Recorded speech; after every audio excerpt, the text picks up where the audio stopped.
Assalomu alaykum aziz yurtdoshlar. Bugun men juda muhim mavzuni tushuntirib beraman.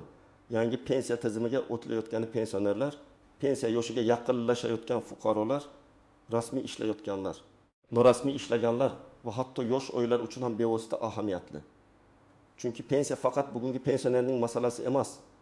Bu har bir ishlayotgan odamning ertangi kuni.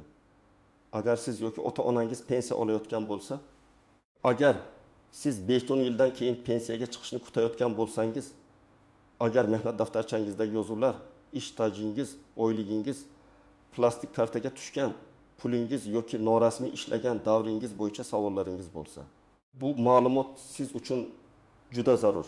Hozir kanalga obuna bo'ling, videoga like bosing, chunki men bugun oddiy tilda misollar bilan kim nimadan xavotir olishi kerak, kim xotirjam bo'lishi mumkin va hozirdan qanday hujjatlarni tayyorlash kerakligini tushuntiraman.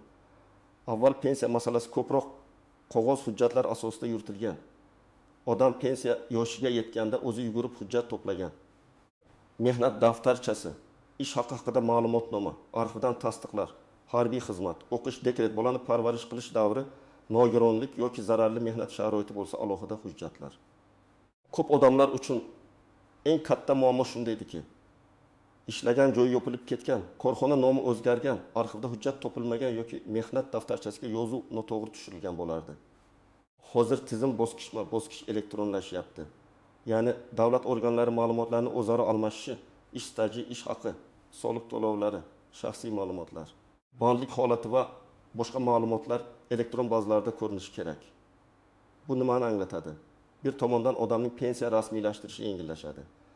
Ikkinchi tomondan ba'zida ko'rmaydigan davrlar bo'lsa, ular hisobga olinmay qolishi xavfi paydo bo'ladi. Men aynan shu nuqtani alohida ta'kidlayman. Yangi tizim qulaylik beradi, lekin faqat ma'lumotlari to'liq va to'g'ri kiritilgan fuqarolar uchun. Oldin ayrim holatlarda odam mehnat daftarchasini olib kelar. Unda yozuv bo'lsa, pensiya jamg'armasi tegishli tartibda tekshirardi. Endi esa elektron bazalardagi ma'lumotlar tobora muhimlashadi. Ish beruvchi siz uchun soliq va ijtimoiy to'lovlarni to'g'ri ko'rsatganmi? Ish haqi rasmiy aks etganmi? Ishga kirish va ishdan chiqish sanalari tizimga tushganmi? Mana shu savollar pensiya miqdoriga ta'sir qilishi mumkin. Men buni oddiy qilib tushuntiraman. Pensiya tizimida asosiy masala 3 ta. Birinchisi odamning yoshi, ikkinchisi ish staji, uchinchisi hisobga olinadigan ish haqi yoki badallar. Yangi tizim shuni tartibga solishga harakat qiladi. Kim qancha rasmiy ishlagan, qancha daromadi rasmiy ko'rsatilgan, qaysi davrlar qonun bo'yicha stajga kiradi va qaysi davrlar tasdiqlanmagan. Masalan, 2 kishi bir xil yoshda pensiyaga chiqadi. Birinchi odam 2000 yil davomida rasmiy ishlagan, oyligi rasmiy ko'rsatilgan, ish beruvchi hisobotlarni o'z vaqtida topshirgan. Ikkinchi odam ham amalda 2000 yil ishlagan, lekin 12 yilni og'zaki kelishuv bilan konvertda pul olib ishlagan. Qog'ozda esa u yillarda ish joyi yo'q yoki juda kam oylik ko'rsatilgan. Yangi tizimda ikkinchi odamning muammosi kattaroq bo'ladi, chunki tizim ko'rgan narsani hisoblaydi. Og'zaki gap tanish bilishning tasdig'i yoki men shu yerda ishlaganman degan gapning o'zi yetarli bo'lmaydi. Bu yerda pensionerlarni cho'chitadigan jihat ham bor. Endi eski pensiyalar qayta ko'rib chiqiladimi? Pensiyam kamayib qolmaydimi? Yangi tizimga o'tilsa, avval tayinlangan pensiyam bekor bo'ladimi? Men ekspert sifatida shuni aytaman. Odatda pensiya tizimidagi elektronlashuv va tartiblarning yangilanishi avvalo tayinlash, qayta hisoblash, hujjat tekshirish va xizmat ko'rsatish jarayonlarini o'zgartiradi. Avval qonuniy tayinlangan pensiya o'z-o'zidan yo'q bo'lib qolmaydi. Lekin agar odam qo'shimcha staj, qo'shimcha ish haqi, nogironlik, boquvchisini yo'qotganlik, imtiyozli davrlar bo'yicha qayta hisoblatmoqchi bo'lsa, hujjatlarning to'g'riligi juda muhim bo'ladi. Birinchi navbatda uzoq yillar norasmiy ishlaganlar xavotir olishi kerak. Masalan aytaylik, Akmal aka 1995 yildan 2002 yilgacha bozorda yuk tashuvchi, keyin kichik sexda usta bo'lib ishlagan. Pulni har hafta naqd olgan, lekin mehnat daftarchasida yozuv yo'q. 2009 yildan keyin rasmiy korxonaga kirgan. U 60 yoshga yaqinlashganda men 3 yil ishlaganman deb o'ylaydi. Lekin hujjatda 15 yil ko'rinishi mumkin. Natijada pensiya miqdori kutilgandan past chiqadi yoki minimal talablar bo'yicha muammo tug'iladi. Bunday odam hozirdan eski ish joylari, guvohnomalar, buyruqlar, arxiv ma'lumotlari, soliq to'lovlari bo'yicha izlanishi kerak. Ikkinchi guruh mehnat daftarchasida yozuvlar bor, lekin ish joyi yopilib ketganlar. Masalan, Nodira opa 1998 yildan 2000 yilgacha tikuv fabrikasida ishlagan. Fabrika keyin xususiylashtirilgan, nomi o'zgargan, keyin yopilgan. Mehnat daftarchasida muhr bor, lekin orqada buyruq topilmasa yoki ish haqi ma'lumotnomasi bo'lmasa, pensiya hisobida qiyinchilik paydo bo'lishi mumkin. Ayniqsa yuqori oylik olgan davrlarni hisobga kiritmoqchi bo'lsa, ish haqi tasdiqlanishi kerak bo'ladi. Uchinchi guruh ish beruvchisi oylikni kam ko'rsatganlar. Bu juda keng tarqalgan holat. Odam amalda 4 million so'm olgan, lekin rasmiy hujjatda 1 million 200 ming so'm ko'rsatilgan. Pensiya hisobida rasmiy ko'rsatilgan daromad asos bo'lishi mumkin. Odam men ko'proq olganman desa ham bank, soliq, buxgalteriya va hisobotlarda ko'rinmasa, isbotlash qiyin bo'ladi. Shuning uchun yoshlar ham buni eshitish kerak. Bugun konvert olgan pul ertaga pensiyada ko'rinmaydi. 4-guruh dekret, bolani parvarish qilish, nogiron farzandga qarash, harbiy xizmat, chet elda ishlash yoki yakka tartibdagi tadbirkorlik davrlari bor odamlar. Bu davrlarning hammasi bir xil tartibda hisoblanavermaydi. Ba'zilari qonun bo'yicha stajga qo'shilishi mumkin. Ba'zilari uchun alohida tasdiq yoki to'lov talab qilinadi. Masalan, ayol kishi 3 farzandli bo'lib, har bir farzandi uchun uyda o'tirgan davrlarni stajga kiritmoqchi bo'lsa, tug'ilganlik guvohnomalari, parvarish davrini tasdiqlovchi hujjatlar, ishga chiqish va ishdan ketish sanalari muhim bo'ladi. Harbiy xizmatda bo'lgan erkaklar esa harbiy bilet, xizmat muddati haqidagi ma'lumotni tayyorlab qo'yishi kerak. Agar siz oxirgi yillarda doimiy ravishda rasmiy ishlagan bo'lsangiz, ish beruvchi sizni elektron tizimlarda to'g'ri ko'rsatgan bo'lsa, soliq hisobotlarida ish haqi aks etgan bo'lsa, mehnat daftarchangiz yoki elektron mehnat tartibli bo'lsa, sizning holatingiz ancha yaxshi. Lekin xotirjam degani umuman tekshirmaslik degani emas. Men har bir fuqaroga shuni maslahat beraman. Pensiya yoshiga hali 10 yil bo'lsa ham o'z ish stajingizni tekshiring. Chunki xatoni pensiyaga chiqishdan bir oy oldin topish juda og'ir. Uni tuzatish uchun arxivga borish, sobiq korxonani qidirish, sudga murojaat qilish yoki qo'shimcha ma'lumotnoma yig'ish kerak bo'lib qoladi. Masalan, Dilshod aka 25 yil bitta zavodda ishlagan, o'zi hammasi joyida deb yurgan. Lekin tekshirsa 2003-2005 yillar oralig'ida zavod boshqa nomda hisobot topshirgan. Elektron bazada esa shu davr bo'sh ko'rinadi. Agar u buni pensiyaga chiqishdan oldin bilsa, arxidan buyruqlarni olib keladi. Buxgalteriya ma'lumotlarini tiklaydi. Masalani hal qiladi. Agar oxirgi haftada bilsa, pensiya tayinlash kechikishi yoki vaqtincha kamroq miqdorda hisoblanishi mumkin. Birinchi misol, 28 yoshli ayol 30 yil ishlagan deb hisoblaydi. Uning mehnat daftarchasida maktabgacha ta'lim muassasasi, savdo tashkiloti va xususiy firmadagi ish davrlari bor. Tekshiruvda 1997-2002 yillardagi xususiy firma bo'yicha arxiv hujjati topilmaydi. U davrda firma yopilgan, rahbar boshqa viloyatga ketgan, buxgalteriya hujjatlari saqlanmagan. Agar ayol bu 5 yilni tasdiqlay olmasa, pensiya hisobida sezilarli farq bo'lishi mumkin. Bitta yilning o'zi ham ba'zan umumiy stajga, imtiyozga yoki qo'shimcha hisob-kitobga ta'sir qiladi. Ikkinchi misol, 60 yoshli erkak 1990 yillarda kolxozda, keyin fermer xo'jaligida ishlagan. Kolxoz davri tasdiqlash uchun arxidan ma'lumot topiladi. Lekin fermer xo'jaligi davrida u a'zo sifatida ishlaganmi, yo'llanma ishchi bo'lganmi, ijtimoiy to'lovlar qilinganmi, bu aniq emas. Natijada oddiy men yerda ishlaganman degan gap yetmaydi. Unga shartnoma, ishga qabul qilish buyrug'i, ish haqi vedomosti, soliq yoki sug'urta to'lovlari haqidagi tasdiqlar kerak bo'ladi. Uchinchi misol, chet elda qizi yil ishlagan fuqaro bor. U Rossiya, Qozog'iston yoki boshqa davlatda ishlagan bo'lishi mumkin. Bu davr pensiya hisobiga qanday kirishi ikki davlat o'rtasidagi kelishuvlar, rasmiy ish shartnomasi, to'lovlar va tasdiqlovchi hujjatlarga bog'liq. Agar odam chet elda patent, shartnoma yoki rasmiy sug'urta tizimi orqali ishlagan bo'lsa, imkoniyat boshqa. Agar faqat naqd pul olib, hech qanday rasmiy hujjatsiz ishlagan bo'lsa, bu davrni pensiya stajiga kiritish juda qiyin bo'ladi. 4-misol. Yakka tartibdagi tadbirkor ayol 10 yil savdo qilgan. Lekin ayrim yillari faoliyatini vaqtincha to'xtatgan, ayrim yillari to'lovlarni kechiktirgan. Pensiya hisobida aynan to'lov qilingan davrlar, faoliyatning rasmiy ro'yxatda turganligi va tegishli badallar muhim bo'ladi. Shuning uchun tadbirkorlar, men tadbirkorlik guvohnomasini olganman debgina emas, Shu davrlarda majburiy to'lovlarim to'langanmi deb tekshirish kerak. Eng ko'p uchraydigan xato shuki, odam pensiya faqat yoshga qarab beriladi deb o'ylaydi.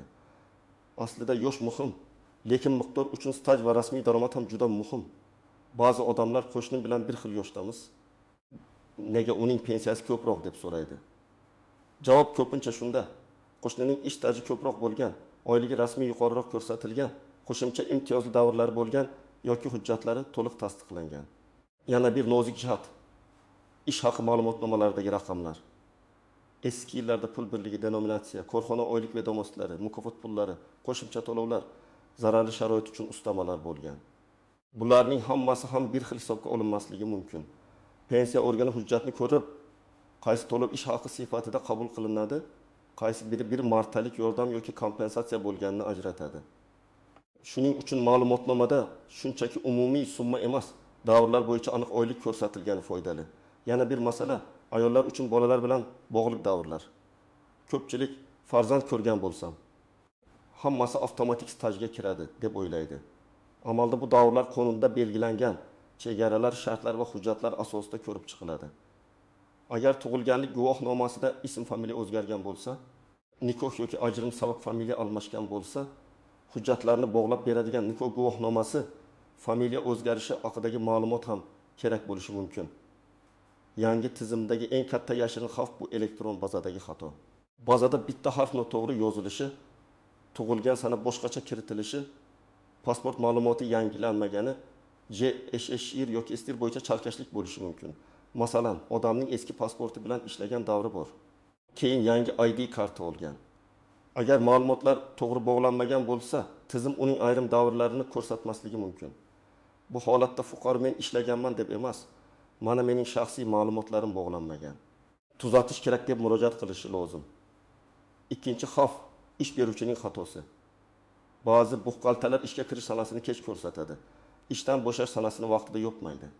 Lavozimni noto'g'ri yozadi yoki hisobotda oylikni noto'g'ri aks ettiradi. Bu xato bugun sezilmaydi, lekin pensiya vaqtida chiqadi.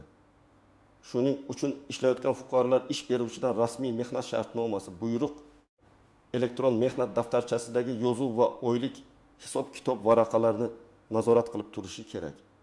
Uchinchi xavf tanish hal qilib beradigan fikr. Yangi elektron tizimlarda ko'p narsa ma'lumotlar bazasiga bog'langan bo'lsa, kimningdir og'zaki va'dasi yordam bermaydi. Hujjat bo'lmasa, to'lov ko'rinmasa, ish staji tasdiqlanmasa masala murakkablashadi. Men bunday paytda hissiyot bilan emas, tartib bilan harakat qilishni tavsiya qilaman. Avval ma'lumotni tekshiring, keyin yozma murojaat qiling, javobni oling. Kerak bo'lsa yuqori tashkilotga yoki sudga murojaat qiling. 4-xavf pensiyaga chiqqandan keyin ishlash. Ko'pchilik pensionerlar pensiya olib turib ishlaydi. Bunday holatda ish turi, rasmiy bandlik, qayta hisoblash imkoniyati, qo'shimcha stajning ta'siri bo'yicha qoidalarni alohida tekshirish kerak. Har bir pensioner o'z holatini pensiya jamg'armasi bo'limida yoki rasmiy xizmatlar orqali aniqlab olgani ma'qul. Chunki falon odamga bunday bo'libdi degan umumiy gap hamma uchun bir xil ishlamaydi. Birinchi qadam, o'z ish stajingizni tekshiring. Buning uchun yashash joyingizdagi pensiya jamg'armasi bo'limiga, davlat xizmatlari markaziga yoki mavjud elektron xizmatlar orqali murojaat qiling. Maqsad bitta. Tizimda sizning qaysi yillaringiz ko'rinadi, qaysi davrlar bo'sh, qaysi ish joylari noto'g'ri aks etganini oldindan bilish. Men buni pensiya yoshiga yetganda emas, kamida 2-3 yil oldin qilishni maslahat beraman. Agar imkon bo'lsa, undan ham erta tekshiring. Ikkinchi qadam, hujjatlarni alohida papkaga yig'ing. Sizda mehnat daftarchasi bo'lsa, uni yo'qotmang. Sahifalarni nusxa qilib qo'ying. Ishga qabul qilish va ishdan bo'shatish buyruqlari, mehnat shartnomalari, ish haqi ma'lumotnomalari, harbiy bilet, diplom, tug'ilganlik guvohnomalari, nikoh guvohnomasi, familiya o'zgarganini tasdiqlovchi hujjatlar, tadbirkorlik to'lovlari, soliq ma'lumotlari. Chet elda ishlagan bo'lsangiz, shartnoma va sug'urta hujjatlarini saqlang. Hujjatning asl nusxasi bo'lmasa, tasdiqlangan nusxasi yoki arxiv ma'lumotnomasi kerak bo'lishi mumkin. 3-qadam. Eski ish joylaringizni ro'yxat qiling. Oddiy daftar yoki telefoningizda jadval tuzing. Qaysi yildan qaysi yilgacha qayerda ishladingiz? Korxona nomi qanday edi? Keyin nomi o'zgarganmi? Manzili qayerda edi? Rahbar yoki buxgalter kim edi? Arxiv qayerga topshirilgan bo'lishi mumkin. Bu ro'yxat arxiv izlashda juda yordam beradi. taxminan 9 yillarda ishlaganman deyish o'rniga 1994 yil martdan 1999 yil avgustgacha falon tashkilotda ishlaganman desangiz qidiruv ancha osonlashadi.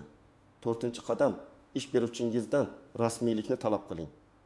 Agar hozir ishlayotgan bo'lsangiz, mehnat shartnomangiz rasmiy tuzilganmi, oylik to'liq ko'rsatilganmi? Ish staji elektron tizimda yuritilyaptimi, soliq to'lovlari aks etyaptimi? Shuni tekshiring. Bugun mayli kamroq ko'rsatilsin, qo'limga ko'proq naqd tegadi degan qaror ertaga pensiyada katta yo'qotishga olib kelishi mumkin. Men buni ayniqsa 45 yoshdagi fuqarolarga aytaman. Pensiya uzoqdek tuyuladi, lekin staj bugundan yig'iladi. 5-qadam murojaatni yozma qiling. Agar pensiya jamg'armasi yoki boshqa tashkilot sizning davringizni hisobga olmasa, og'zaki bahslashib vaqt yo'qotmang. Yozma ariza bering. Arizada aniq yozing. Qaysi davrni staj kiritishni so'rayapsiz, qaysi korxonada ishlagansiz, qanday hujjatlar ilova qilyapsiz, nimani tekshirib berishlarini xohlaysiz. Javobni ham yozma oling. Yozma javob keyingi shikoyat yoki sud jarayoni uchun asos bo'ladi. 6-qadam arxiv bilan ishlashni kechiktirmang. Agar eski korxona yopilgan bo'lsa, tuman yoki shahar arxiviga, viloyat arxiviga, tegishli tashkilotning huquqiy vorisiga murojaat qilish kerak bo'ladi. Arxivdan ishga qabul qilish, ishdan bo'shash, lavozim, ish haqi, buyruq raqamlari bo'yicha ma'lumot so'raladi. Ba'zan birinchi murojaatda topilmaydi. Chunki korxona nomi noto'g'ri eslangan bo'ladi. Shu sababli eski mur, mehnat daftarchasidagi yozuv, kasaba uyushma bileti, eski ma'lumotnoma, hatto o'sha davrdagi manzil ham qidiruvga yordam beradi. 7-qadam. Huquqingizni biling, lekin taxmin bilan harakat qilmang. Pensiya masalasida qonunlar, qarorlar va tartiblar vaqt-vaqti bilan o'zgaradi. Shuning uchun qo'shni yoki qarindoshning holati siznikiga to'liq mos kelmasligi mumkin. Sizning yoshingiz, jinsingiz, stajingiz, ish turi, imtiyozingiz, nogironlik holati, boquvchisini yotganlik holatiga ishlagan davringiz boshqa bo'lishi mumkin. Eng to'g'ri yo'l o'z hujjatingiz bo'yicha rasmiy tushuntirish oling. Endi asosiy savolga kelaman. Pensionerlarni nima kutmoqda? Menimcha, eng asosiy jarayon bu nazorat va hisob-kitobning elektronlashuvi. Pensiya tayinlashda, qayta hisoblashda, ma'lumot tekshirishda inson omili kamayadi. Bazadagi ma'lumotning roli kuchayadi. Bu halol va rasmiy ishlagan odam uchun qulay. Kamroq navbat, kamroq hujjat, tezroq xizmat, lekin hujjati chala, staji bo'sh. Ish haqi yashirgan yoki eski davrlari tasdiqlanmagan odam uchun bu ogohlantirishdir. Amaldagi pensionerlar uchun eng muhim narsa shuki, agar pensiyangiz tayinlangan bo'lsa, uni olish tartibi, karta orqali to'lov, manzil, bank ma'lumotlari, qayta hisoblash uchun ariza kabi masalalarni yangilab boring. Agar siz pensiyangiz noto'g'ri hisoblangan deb o'ylasangiz, eski hujjatlarni topib, qayta ko'rib chiqishni so'rashingiz mumkin. Lekin har qanday qayta hisoblash hujjat va qonuniy asos talab qiladi. Pensiya yoshiga yaqinlashayotganlar esa bugundan tayyorlanishi kerak. Men ko'p ko'rganman. Odam 9 yosh 10 oyligida keladi va 2 oyda hammasini hal qilib bering deydi. Ammo 30 yillik mehnat tarixini 2 oyda tiklash oson emas. Ayniqsa 1990 yillar, 2000 yillar boshidagi xususiy korxonalar, qishloq xo'jaligi, chet eldagi ishlar, yakka tartibdagi faoliyat va norasmiy ishlar bo'yicha hujjat topish vaqt oladi. Aziz yurtdoshlar, yangi pensiya tizimiga o'tishdan qo'rqish emas, tayyor turish kerak. Asosiy qoida juda oddiy, pensiya huquqi qog'ozda. Elektron bazada va rasmiy hujjatda ko'rinishi kerak. Siz amalda ishlagan bo'lishingiz mumkin, lekin tizimda va hujjatda tasdiq bo'lmasa, ertaga muammo chiqadi. Shuning uchun hozirdan ish stajingizni tekshiring, hujjatlaringizni yig'ing. Eski ish joylaringiz bo'yicha arxiv ma'lumotlarini aniqlang, rasmiy ishlashni talab qiling va har bir murojaatni yozma tarzda qiling. Bugungi videodagi eng muhim fikr shu. Pensiya masalasi oxirgi kunda hal qilinadigan ish emas. Bu yillar davomida yig'iladigan huquq. Kim hujjatini tartibga solsa, yangi tizimdan yutadi. Kim keyin ko'ramiz deb yuraversa, pensiya yoshiga kelganda vaqt, asab va pul yo'qotishi mumkin. Sizning holatingiz qanday? Ish stajingiz to'liq ko'rinadimi? Eski korxonangiz yopilib ketganmi? Pensiyangizni qayta hisoblatish bo'yicha savolingiz bormi? Fikringizni izohlarda yozing. Videoga like bosing, kanalga obuna bo'ling va yaqinlaringizga ham yuboring. Chunki bu ma'lumot har bir oilaga kerak bo'lishi mumkin.